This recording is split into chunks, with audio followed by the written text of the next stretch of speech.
तो hello everyone, welcome back to our YouTube channel. तो last lecture में हमने एवरेज स्पीड के बारे में किया था। तो आज हम देखते हैं एवरेज वेलोसिटी के बारे में। एवरेज वेलोसिटी के बारे में तो एवरेज वेलोसिटी क्या होती है? तो जैसे हमने एवरेज स्पीड देखा था, एवरेज स्पीड हमारे क्या था? It was a ratio of average total distance upon total time. तो एवरेज वेलोसिटी भी क्या होता है? It is a ratio of, ये भी एक रेशियो ही होता है, a ratio of total displacement upon total time. तो total displacement upon total time. तो एवरेज जो वेलोसिटी होगी वो हमारा रेशियो होगा total displacement upon total time.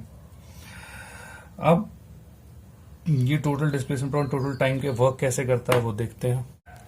Okay, तो ये क्वेश्चन है, उसमें क्या दे रखा है कि एक बॉडी है, स्टार्ट करा है ए से, फिर वो बी पे गया। तो body starts from A to B, then it turns in north direction, और you can say in left direction, and it reaches a point C. So it takes 9 seconds from A to B and it takes only 1 second from B to C. तो A से B जाने में 9 second, B से C जाने में 4 second. A से B जाने के लिए जो 3 मीटर हमने चला वो, और B से C जाने के लिए वो 4 मीटर चला, राइट। तो अब अगर मैं यहाँ से एवरेज वेलोसिटी निकालूंगा, तो एवरेज वेलोसिटी निकालने के लिए पहले मुझे डिस्प्लेसमेंट निकालना पड़ेगा। तो डिस्प्लेसमेंट क्या होगा? It's again straight line. मैं एक ही एग्जांपल बार बार लेता हूँ, उसमें थोड़ा वैल्यू ऐड करके, ताकि आप लोगों को बेसिक चीजें क्लियर हो जाए, राइट। तो अगर मैं इसको एसी को देखता हूं, तो एसी क्या डायरेक्टली 5 आ जाएगा। अगर किसी को इसमें दिक्कत हो तो वो प्लीज जाके मेरी डिस्टेंस डिस्प्लेसमेंट की एक बार जो वीडियो है उसको दोबारा देखे, जिसमें मैंने डिफरेंस लिख रखा है, मैंने लिंक नीचे दे रखा है, तो उसमें मैंने इसको सॉल्व भी करके दिखा रखा है, राइट। तो एसी हमारा क्या आ गया? 5, और पाइथागोरस आप डायरेक्टली लिख भी सकते हैं, 3 स्क्वायर प्लस 4 स्क्वायर का टोटल का अंडर रूट, तो वो 25 रूट 25 आएगा और वो 5 आ जाएगा। नाउ एसी हमारा 5 आ गया, एसी हमारा 5 आ गया, हम कह सकते हैं टोटल डिस्प्लेसमेंट हमारा 5 आ गया। अब टोटल डिस्प्लेसमेंट जो है वो हमारा 5 आ गया। अगर हम ध्यान से देखें तो टोटल टाइम कितना हो जाएगा? तो टोटल टाइम हमारा आ जाएगा 9 सेकंड्स। तो टाइम जो मुझे ए बी के बीच में लगा प्लस टाइम जो मेरा बी सी के बीच में लगा, तो टाइम जो ए बी के बीच में लगा वो 9 सेकंड्स हो गया, और टाइम जो बी सी के बीच में लगा वो 1 सेकंड हो गया। तो जो टोटल टाइम आ गया वो मेरा 10 सेकंड्स आ गया। तो जो एवरेज वेलोसिटी होगी, क्या मैंने बोला? Total displacement upon total time. Total displacement हमारा 5 मीटर और टोटल टाइम हमारा 10 सेकंड्स। तो हेंस जो आंसर आया एवरेज वेलोसिटी का वो क्या? 1/2 मीटर पर सेकंड, या फिर हम लिख सकते हैं 0.5 metre per second, right. Now जैसे डिस्प्लेसमेंट एक वेक्टर क्वांटिटी थी, वैसे ही वेलोसिटी जो है it is also vector quantity. Velocity is also a vector quantity. अब वेक्टर क्वांटिटी है तो उसमें मैग्नीट्यूड भी होगा, मैग्नीट्यूड, और डायरेक्शन भी होगी। तो ऊपर वाले केस में जो 0.5 मीटर पर सेकंड है दैट इज द मैग्नीट्यूड। तो जो डायरेक्शन होगी वो क्या कहेंगे हम? ये एंगल हम थीटा ले सकते हैं। तो इसको हम क्या कह सकते हैं? जो डायरेक्शन होगी क्या लिखेंगे? North theta degree north of east. ये थीटा डिग्री वैसे जनरली आप लोग याद भी कर सकते हैं। जब ये वाला केस होता है तो इस तरह से केस में जो एंगल होता है वो होता है 53 डिग्री। तो 53 डिग्री नॉर्थ ऑफ ईस्ट। तो ये हमारी डायरेक्शन भी हमें समझ में आ गई, राइट।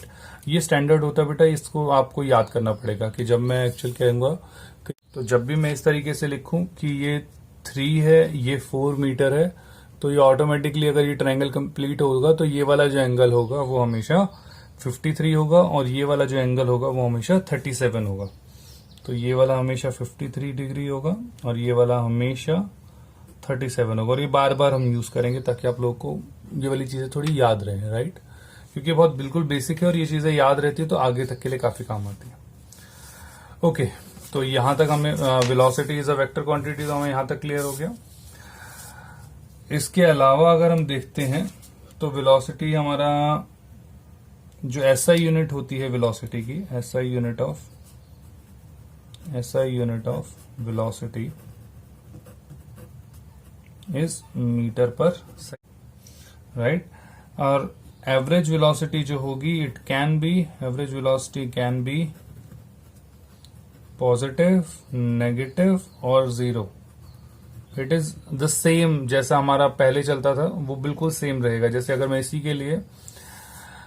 इसी चीज के लिए एवरेज स्पीड निकालने लगता, तो अगर हम ध्यान से देखें तो टोटल डिस्टेंस जो होता वो 3 + 4 क्या 7 मीटर हो जाता, और टोटल टाइम तो हमारा 10 सेकेंड्स आ ही गया है। ये 7 मीटर कैसे आया, 4 मीटर + 3 मीटर 7, राइट। तो एवरेज जो स्पीड होती क्या वो total distance upon total time, और यहाँ पे हम देखते हैं तो 7/10 तो क्या 0.7 मीटर पर सेकेंड हो जाता। ध्यान से देखिए 0.7 metre per second is greater than 0.5 metre per second. तो हम क्या कह सकते हैं कि एवरेज जो स्पीड होगी, जो एवरेज स्पीड होगी वो हमेशा बड़ी होगी या बराबर होगी एवरेज वेलोसिटी के, राइट। तो अगर एवरेज स्पीड जो है वो एवरेज वेलोसिटी के बराबर होगी, कब, जब ऑब्जेक्ट, अगेन वही सेम चीज है, object travels in straight line without changing direction,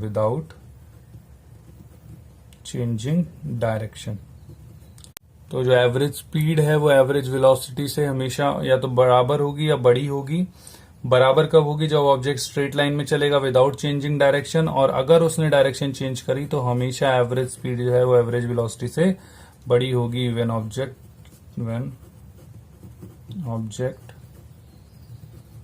changes direction, right. तो नेक्स्ट वीडियो में मिलते हैं हम न्यूमेरिकल्स के साथ। इसके ऊपर हम न्यूमेरिकल्स देखेंगे एवरेज स्पीड और एवरेज वेलोसिटी के। और चलिए फिर नेक्स्ट लेक्चर में मिलते हैं। Thank you for watching our video. Please keep commenting कि आपको वीडियोस कैसे लग रहे हैं, और नेक्स्ट वीडियो आने तक लर्न करें, लाइक करें, शेयर करें और सब्सक्राइब करना ना भूलें। बेल आइकन बटन दबाएं और दोस्तों में हल्ला गाएं।